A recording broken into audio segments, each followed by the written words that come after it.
Assalamualaikum warahmatullahi wabarakatuh. Saya Rendi Saputra, NIM 2237054, Prodi Teknik Informatika. Baiklah, saya akan membacakan hasil presentasi saya, yang mana sebelumnya saya mengucapkan ribuan terima kasih kepada Ibu dosen Erni Roza STMkom. Baiklah, saya akan membacakan judul dari presentasi saya, yaitu ERD diagram dan normalisasi database.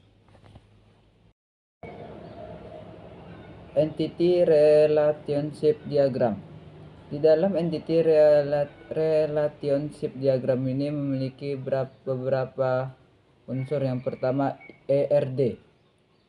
ERD adalah suatu model untuk menjelaskan hubungan antar dua dalam basis data berdasarkan objek-objek dasar data yang mempunyai hubungan antar relasi. Di dalam ini juga ada 3 komponen yang dapat digunakan. Yang pertama, entitas. Entitas yaitu merupakan objek mewakili suatu yang nyata dan dapat dibedakan dari suatu yang lain. Yang kedua yaitu atribut. Atribut yaitu berfungsi untuk mendeskripsikan karakteristik dari entity. Sedangkan yang ketiga yaitu adalah hubungan atau relasi. Hubungan antar relasi yang berasal dari himpunan yang berbeda, yaitu normalisasi basis database. Pertama, normalisasi adalah proses pembentukan struktur basis data sehingga sebagian besar ambigu bisa dihilangkan. Yang kedua, tahap normalisasi dimulai dari tahap paling ringan, yaitu 1NF, hingga paling ketat yaitu 5NF. Biasanya hanya sampai pada tingkat 3NF atau BCNF karena sudah cukup memadai untuk menghasilkan tabel-tabel yang berkualitas baik. Normalisasi basis data 2. Mengapa dilakukan normalisasi? Yang pertama itu untuk mengoptimalisasi struktur-struktur tabel. Yang kedua, untuk meningkatkan kecepatan. Yang ketiga, untuk menghilangkan pemasukan data yang sama.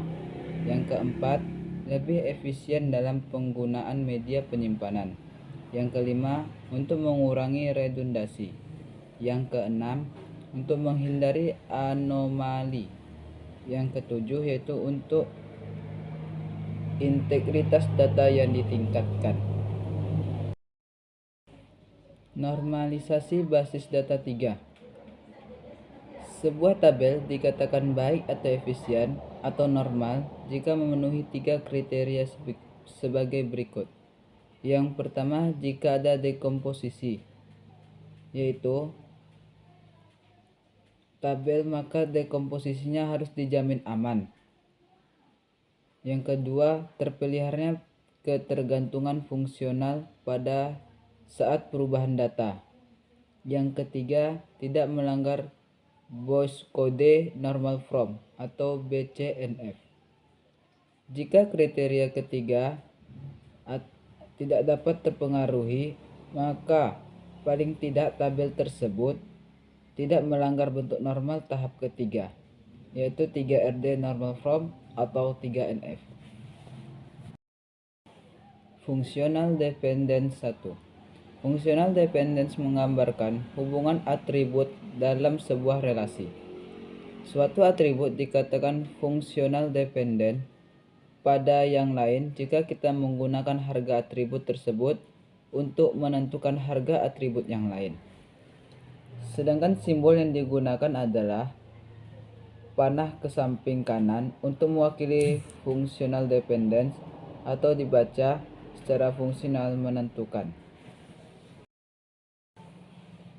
Functional dependence 2. Notasi A ke B. A dan B adalah atribut dari sebuah tabel. Berarti secara fungsional A menentukan B atau B bergantung pada A. Jika dan hanya jika ada 2 baris data dengan nilai A yang sama, maka nilai B juga sama. notasi A ke B atau AX ke B adalah kebalikan dari notasi sebelumnya. Baiklah, terima kasih. Cukup sekian yang dapat saya sampaikan hasil presentasi saya. Apabila terdapat kesalahan atau tutur kata, saya mohon maaf. Wabillahi taufiq wal hidayah. Assalamualaikum warahmatullahi wabarakatuh.